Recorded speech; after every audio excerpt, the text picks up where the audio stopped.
question is gonna be strictly for the air brakes, for the permit, for the not for the driving test. For it is for the permit test for the air brakes. Understanding the air brakes, the difference between hydraulic brakes and the air brake. Okay. So again, the difference, the reason sometimes we struggle understanding the air brakes is because we never used air brakes before, right? All we have is hydraulic brakes in our own vehicles. Again, I'm gonna see me entendiendo. Okay, so I always ask everybody, when was the last time you did your brake check in your personal car? Fernando, when was the last time you did the brake check in your car? I can't recall. Okay. Andy? It's been a while. It's been a while. Luis? Okay. So, the brake check, the difference between hydraulic brake, air brakes. Hydraulic is a liquid, it's a fluid. And the hoses, you need to check the level under the hood, right? For the brake system. Over here we have air brakes. So we have, instead of using liquid fluid, we use air. So we need an air compressor. Okay? So how do we check the hydraulic brakes? We just went over. How do we check the hydraulic brakes? 3 times. We pump the brake 3 times. 1, 2, 3, and hold it for 5 seconds. If after 5 seconds the brake moves, then something's wrong with the brake system in your car.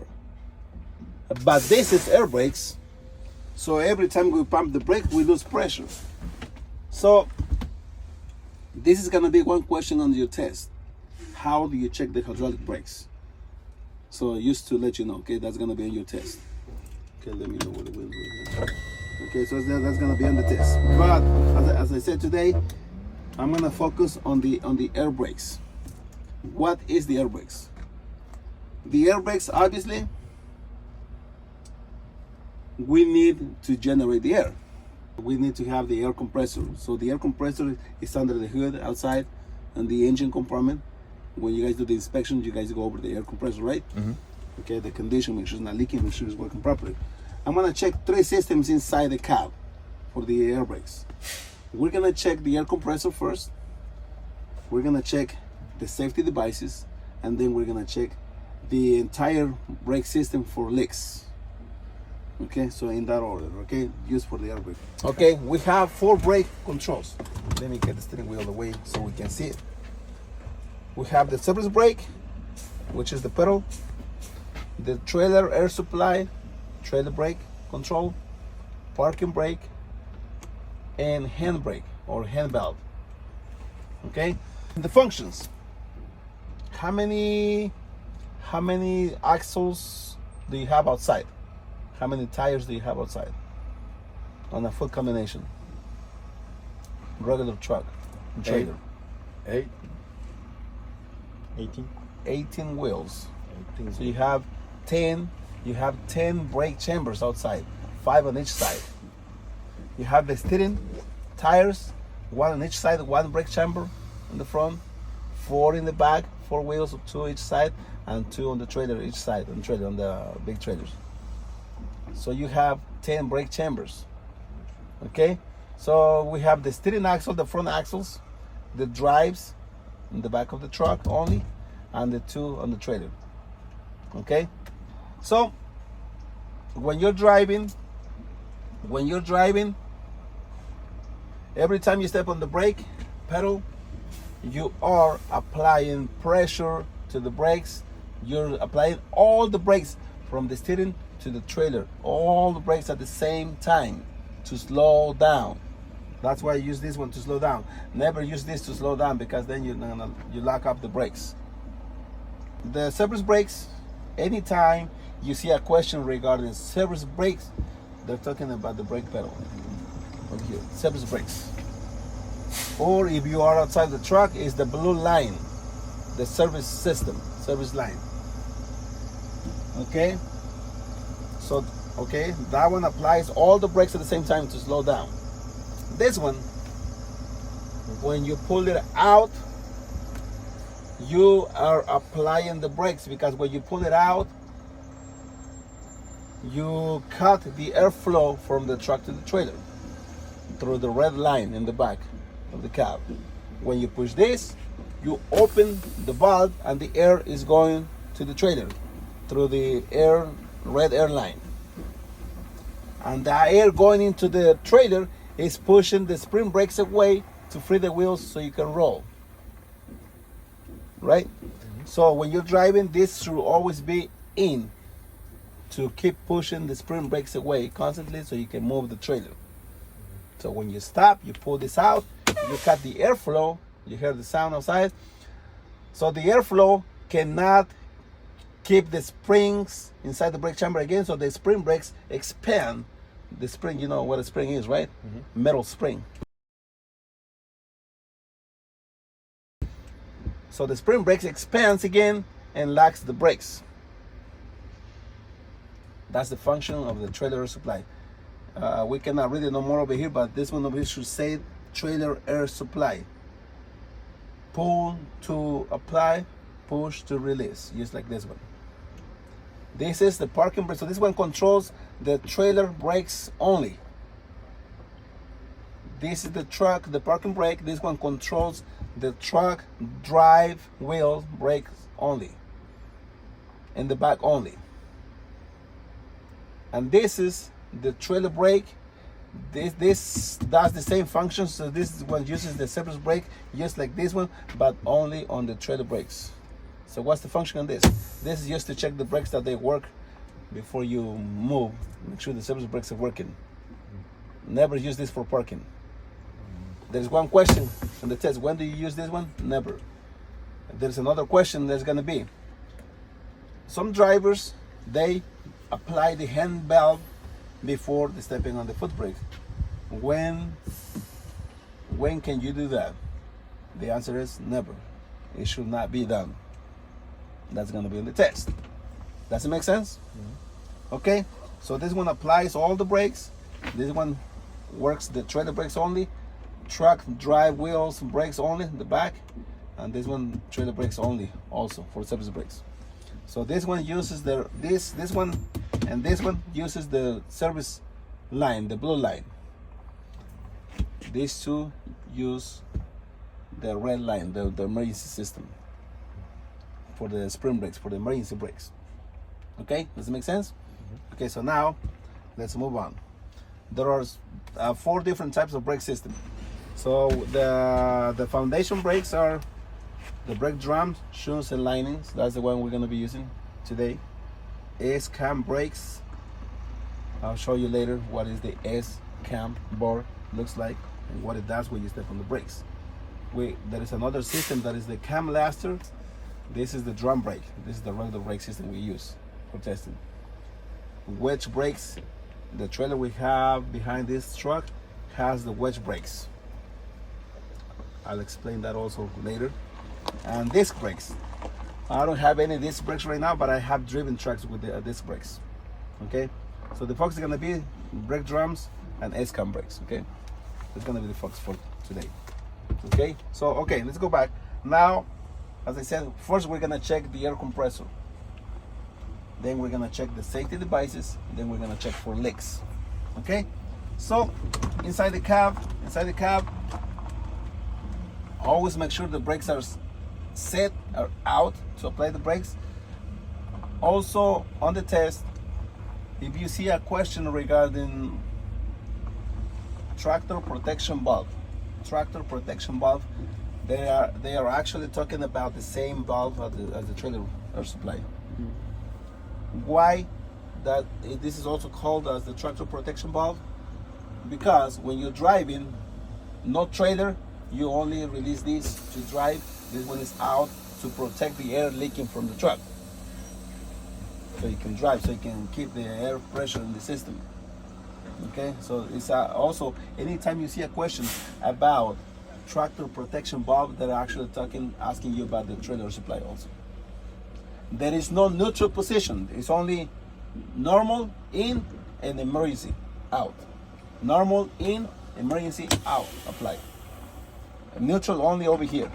Okay, so it's gonna be a lot of questions on that. Okay, so make sure it's a neutral. Always keep it in neutral. Okay, we're gonna do a safe start. I'm not gonna discuss the in-cab inspection. Okay, this is used for the brakes. Okay, so I'm gonna do a safe start again. So when I start the engine, always I usually obviously check the oil level, the coolant, the bolts, and all the fluids just to make sure they all work. The book says we need to have, this is the air gauge, the primary has a P for primary. Sometimes you're going to say number 1 and it has S for secondary. Sometimes you're going to have number 2, 1 and 2. So primary gauge. For testing purposes, when you do the in-cab, you're going to be using the primary gauge. But the book says before you move the truck, you need to have at least 100 psi in the system. Both tanks have to be at least 100 psi. That's going to be on your test and the questions. My rule over here is for you to be at cutout position, so the system fully charged before you move the truck. Because if you don't get the system fully charged, that's when you see these guys trying to rush getting out of the yard and dragging the trailer tires because they are still locked. Every time after you release the brakes, take the time, let it settle, let it build pressure again to make sure the trailer brakes are gonna release before you move forward. Okay, so a minimum 100 psi in the air system before you move the truck. So right now it's over 100, so I can legally move the truck already. But as again, remember my rule is cut out position, so fully charged. Okay, so another test is gonna be on the question. It's gonna be the air pressure build up on the primary gauge. They're gonna ask you how long should it take from 85 to 100. So I'm gonna lower to 85 psi, and how long should it take to build pressure? Okay, let me see. 45 seconds. This has to be done within 45 seconds. Okay, so I'm gonna lower to about 85 psi on the primary gauge. That's gonna be on your test again. That's about 85 right there. I'm gonna time it. It should get to 100 psi within 45 seconds. Okay, primary gauge. 100. Okay, not touching the gas, not to idle spin. Okay, it took only 20 seconds, so it's good. It only took 20 seconds to build from 85 to 100 psi, right? So that's this one of the questions. Now cut out the air compressor. The air compressor is gear driven, which means it's attached to the engine block through gears. So every time the engine is running, the air compressor is working constantly. Okay, so the air compressor is working. The air compressor has a sensor that is called the air compressor governor. Do you hear the sound, the spit valve outside? That's the indication that the system is fully charged. So that's the air compressor governor is stopping the air compressor from working because the system is fully charged. So that's the function of the air compressor governor. So the governor, it stops the air compressor or it activates the air compressor, depending. If it's full, it stops the air compressor. If the air pressure is getting close to 100 psi, it's getting close to 100 psi, the air compressor governor activates the air compressor again to fill the air system. So the air governor, the air pressure is building up right now. So as soon as the system is fully charged, the air governor is going to stop the air compressor. How do you know?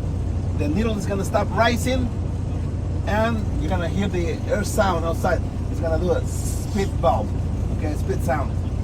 Okay, so we're waiting for the air compressor to stop.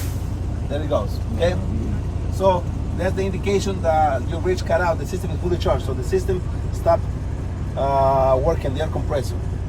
So that's, we use check the air compressor. The air compressor is working both ways. It's working when it's full, it's working when it gets getting below 200 psi. So the cutout should be no higher than 140 psi.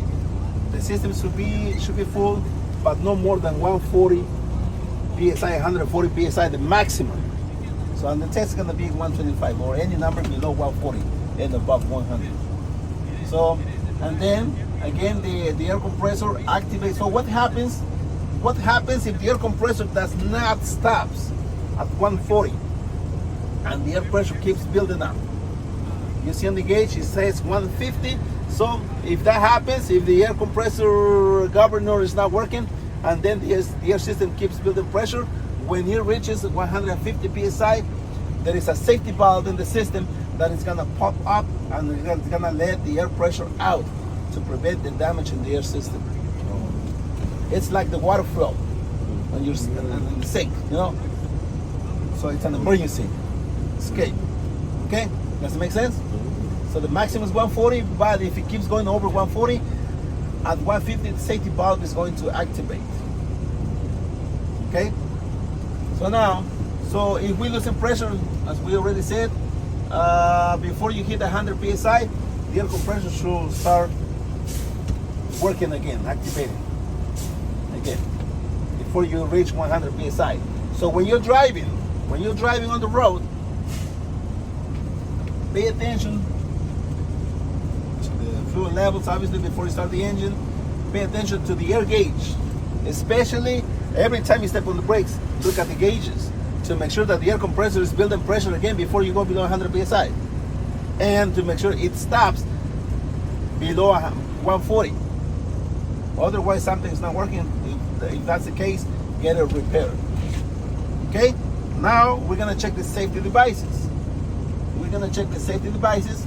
So every time you're driving, remember on the hydraulic brakes, every time we step on the brake 3 times, then we hold it, we check the brakes, right? To make sure if it's working on the hydraulic brakes. On the air brakes, every time you pump the brakes, the air level is going down, so you're losing pressure, you're losing power on the braking system. And what's gonna happen, the brake system, spring brakes are gonna activate. Then you're in trouble because the brakes are locked up and you're trying to drag the tires. Or if you're going downhill, with the load, dragging the tires and damaging the entire brake system. Okay, so now we're gonna check the safety devices. The next one is gonna be the lower pressure warning devices.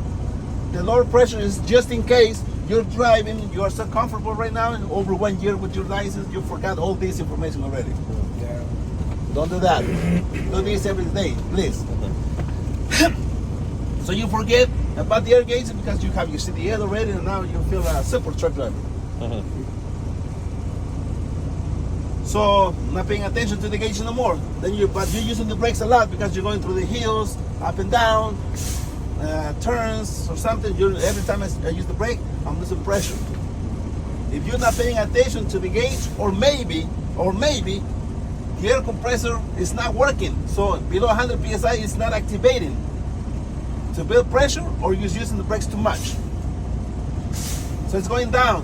Once you go below 75 psi, between 55 and 75, you're gonna get a warning light letting you know that you're losing pressure. If this happens, pull over as soon as possible and get it repaired. Don't try to see what happens. Okay? So that's the indicator. The system is letting you know, so we're checking the alarms, that you're losing pressure. Why? To prevent you from going below 45, because if you go below 45 psi when you're driving, remember the brakes are released because you're moving. So if you go below 45, the first thing what's going to happen, by then probably the brakes are on fire, the trailer brakes are going to pop out, the spring brakes are going to activate, which means the trailer brakes locked up already. But if you're going downhill with 80,000 pounds, not good. You better look for the escape ramps, and please use them. They have a purpose. The escape ramps, the runaway ramps. Okay?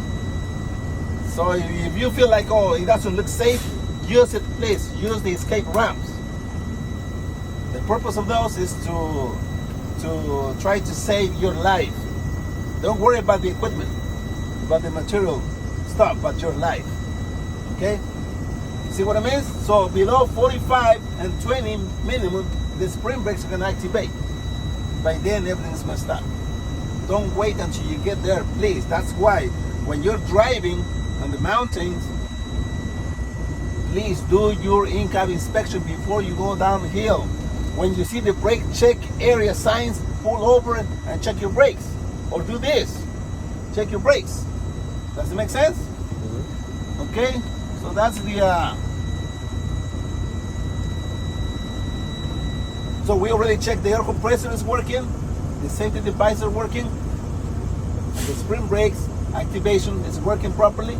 So now we're gonna check for leaks on the entire brake system.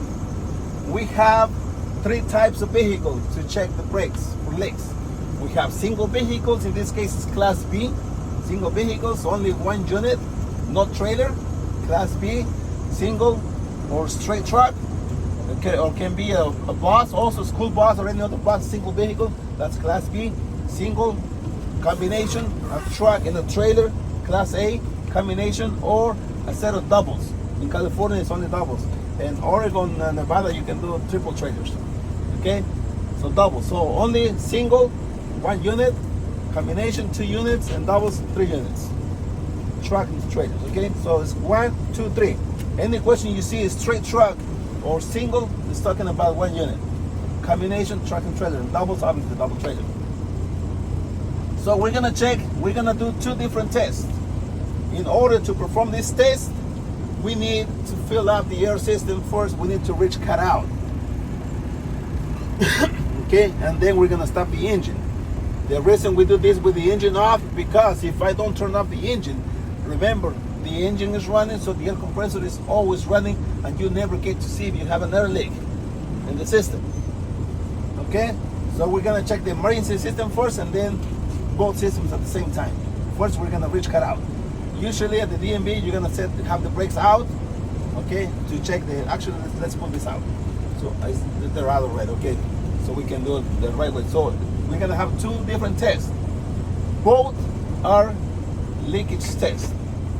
One is called the static leakage test, and the other one is the applied leakage test.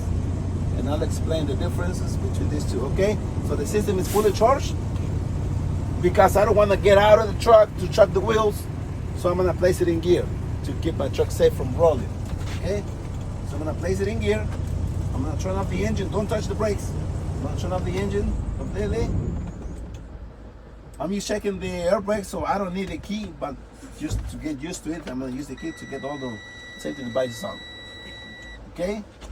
So I'm not touching anything. It's in gear, so it's not gonna roll. I'm gonna release my brakes. Always push the parking brake first, because if you push the trailer brake first, when you push this one, it's gonna pop out. Always push the parking brake first, and then release the trailer brakes, emergency brakes. Okay? Now, let the air settle down. Wait until the needle is not moving no more. I'm not touching anything. Once the brake system settles down, okay, make sure you know how to read the gauge correctly. We're gonna perform the static leakage test. Here are the numbers. The static, remember, single, double, and combination. Here are the numbers right here. So numbers are single, 2 psi, combination 3 psi, and doubles, double trailer, 5 psi max, air leak. So the needle is not moving no more. I'm gonna time it right now. 1 minute. We have a combination, so we're looking for 3 psi. This is the static. It's about 105 in the gauge. This is the static leakage test. Not touching anything. I'm gonna time it for 1 minute. Okay. You take your time. This way, I'm checking my emergency system, the red line, the red system, see if I have any leaks on my trailer or my truck. Okay? I'm checking the emergency system, the static. I'm not touching anything. Just remember these numbers for single, double, combination, and doubles. 3%. Okay, I said 105 at the start. Still about the same. Already 50 seconds. It's about the same.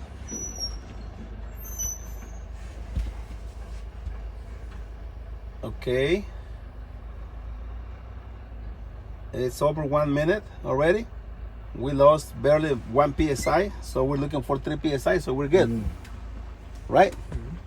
So the system is good for the static. Now I'm gonna do the applied. What's gonna be the difference? I'm gonna apply the brakes. Let it settle again. It's about 90 psi. Now, because I have pressure in the system, now I'm checking both systems. I'm checking the red and the service, both systems. So now it's the applied, so it's gonna be 4 psi. So now it's gonna be 4 psi. Again, it's about 90 psi. I'm gonna time it for 1 minute again. So he only went 1 psi up from 3 to 4 psi. Remember, the first numbers is 2, 3, and 5. Now it's gonna be 3, 4, and 6. Yeah. So we're looking for 4 psi. 1 minute. I said 90 psi at the start. Don't move your foot, because if you move your foot, the gauge is gonna move. Now we are applying pressure to the system, to all the tires. Remember, when you step on the brake, you're applying all the brakes. Okay. So the gauge is not moving. 40 seconds already. The gauge is still 90 psi. So the truck is good. That's why we use this for DMV. Okay. Okay, 50 seconds. About 1 psi lost already. Okay, it's over 1 minute already. Again, only 1 psi lost. Oh, I need more practice. Okay, I don't do this that often, that's why.